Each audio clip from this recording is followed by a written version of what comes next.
재미와 흥미를 더한 미녀와 순정남 리뷰 시작하겠습니다. 36화에서는 정말 엄청난 일들이 있었는데요. 필승이 수연의 숨겨진 아들로 밝혀지며 분노한 공진택이 고고엔터 폐업까지 검토했었죠. 그런데 장미의 집이 대박을 치며 회사 위상은 올라가고 주가 또한 연일 상승으로 이어지면서 대반전이 일어났는데요. 바로 공석인 고고엔터 대표 자리에 필승을 앉힌 것이죠. 외형적으로는 드라마가 대박을 친 것이 이유로 보이는데요. 하지만 왠지 공진택에 더 큰 그림이 있어 보입니다. 즉 현재 공진단을 후계자로 세우기 위해 양자로 들이는 방향을 진행 중인데요. 어쩌면 공진단이 아니라 필승을 양자로 들이기 위해 밑밥을 깔고 있는 것이 아닐까 싶습니다. 37화에서는 엄청난 반전들이 기다리고 있을 것 같은데요. 홍혜교는 30년 전 자신이 사랑했던 상구를 다시 만나기 시작했죠. 늦게 배운 도둑질이 무섭다고 한번 불붙은 감정은 밤낮을 가리지 않고 불타오르는데요. 그런데 드디어 대박사고를 친 것 같습니다. 상구는 오래전부터 꼭 물어보고 싶은 것이 있었다며 한 장의 종이를 홍혜교한테 보여주죠. 그런데 그것은 다름 아닌 자신의 아들인 공진단의 사진인데요. 당황한 혜교는 진단이 사진을 왜 가지고 있냐고 물어보죠. 그런데 예상치도 못했던 말이 상구의 입에서 튀어나오며 홍혜교를 경악하게 하는데요. 바로 공진단이 자신의 아들이 아니냐고 묻는 그이죠. 설마 여기에 또 출생의 비밀이 있는 걸까요? 그런데 이걸 어쩌나요? 홍혜교와 상구가 하는 얘기를 모두 들어버린 공진단이죠. 이 시점에 상구가 등장해 진단이 자신의 아들이 아니냐고 묻는 것으로 보아 100% 그의 아들로 보이는데요.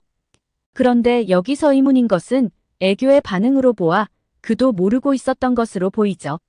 하지만 이게 말이 안 되는 게 APP그룹 같은 재벌 기업이 유전자 검사도 제대로 하지 않고 호적에 올린다는 것이 말이 안 되는 상황이죠. 더구나 홍혜교조차 이 사실을 모르고 있었다는 건 유전자 검사 자체를 하지 않았다는 것인데요. 작가의 상상력에 한계가 보이는 듯합니다. 예고편에서 홍혜교는 불안한 마음에 공진단의 유전자 검사를 하는 것으로 보이는데요. 그리고 결과지를 차 안에서 몰래 보는 장면이 나오죠. 아마도 99.9% 유전자 일치로 나오겠죠. 홍혜교는 필승이 수연의 아들로 밝혀지자 개막장이라며 수연에게 온갖 비난을 퍼부으며 사람 취급을 하지 않았는데요. 이를 어쩌나요? 한 치 앞도 알 수 없는 게 인생이라더니 이제 상황이 역전된 것 같은데요. 조만간 공진택은 마리 때문에라도 수연과 이혼은 없는 것으로 할 것 같습니다. 사실 지금은 너무나도 믿고 사랑하던 사람이 자신을 30년 동안 속였다는 것에 배신감을 느껴 그녀를 집에서 쫓아낸 상황이었죠. 결국 수연은 다시 자신의 집으로 들어오고 홍혜교는 공대숙한테 머리채를 뜯기며 집에서 쫓겨날 일만 남은 듯합니다. 어쩌면 진단의 유전자 검사지를 마리가 우연히 발견할 것 같은데요. 사실 마리는 13살의 지능을 가지고 있기에 누구도 그를 경계하고 있지 않은 상황이죠. 마리는 애교의 급한 부탁으로 어떤 물건을 가지러 그녀 방에 들어갔다가 우연히 그 서류를 보게 될 것 같습니다. 그리고 수연한테 이 서류에 대해서 얘기하지 않을까 싶은데요. 사실 필승이와 수연이 모자지간이라는 것을 밝힌 것도 홍혜교가 수연의 서랍에서 우연히 발견한 필승 사진으로 시작되었죠. 남이 눈에 눈물 나게 하면 제 눈에는 피눈물 난다라는 말이 있는데요. 자업자득이 아닌가 싶습니다. 공진단은 테리와의 결혼은 물론이고 APP그룹에서도 빈털터리로 쫓겨날 신세가 머지않은 것 같습니다.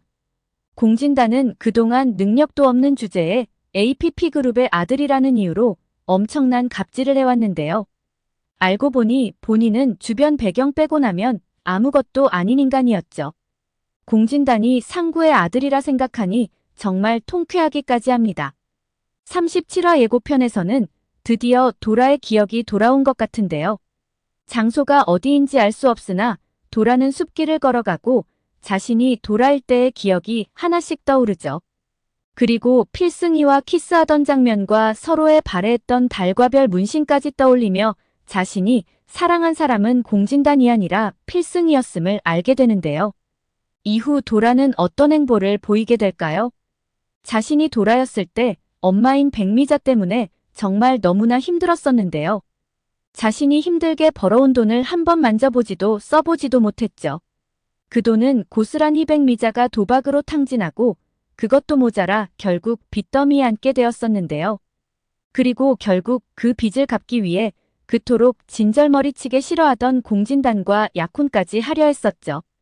이 모든 것 또한 도라의 의지가 아닌 백미자의 강요에 의해서였습니다. 도라가 더 좌절하게 되는 것은 자신이 죽다가 살아왔음에도 이전과 바뀐 것이 아무것도 없다는 것이죠.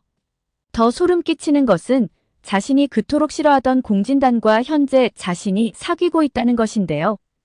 그것도 엄마의 빚 때문에 말이죠. 사람은 절대 바뀌지 않는다는 말 많이들 하는데요. 단지 바뀐 척 할 뿐이라고 말이죠.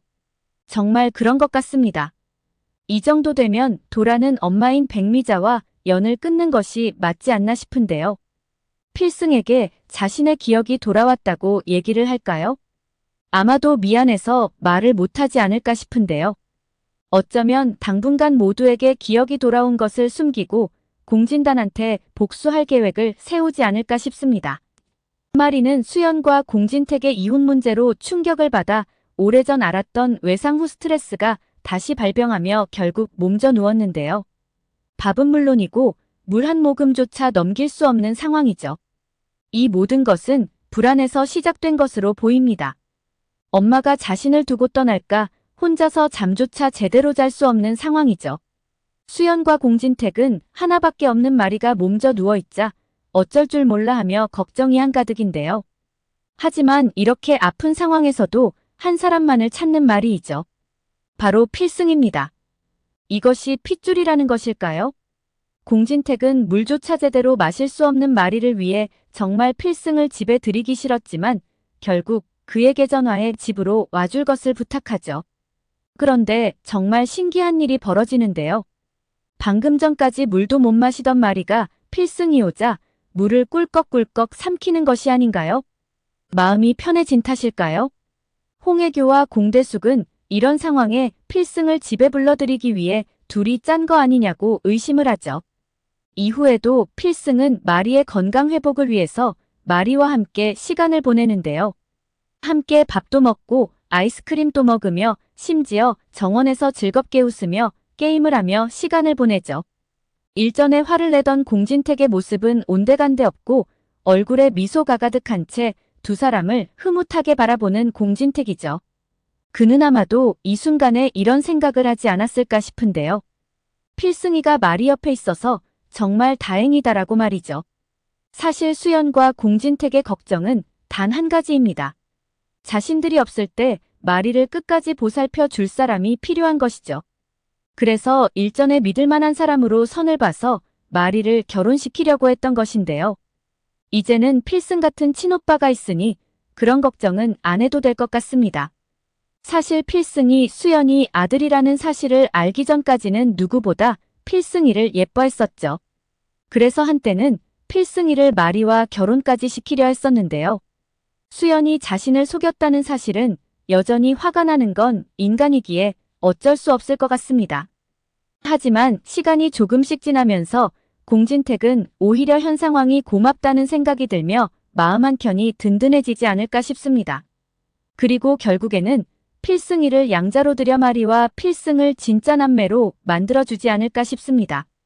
물론 APP그룹 후계자 자리도 당연히 필승의 것이 될 것이고 말이죠. 오늘 영상은 여기까지입니다. 구독, 좋아요는 언제나 제게 큰 힘이 됩니다.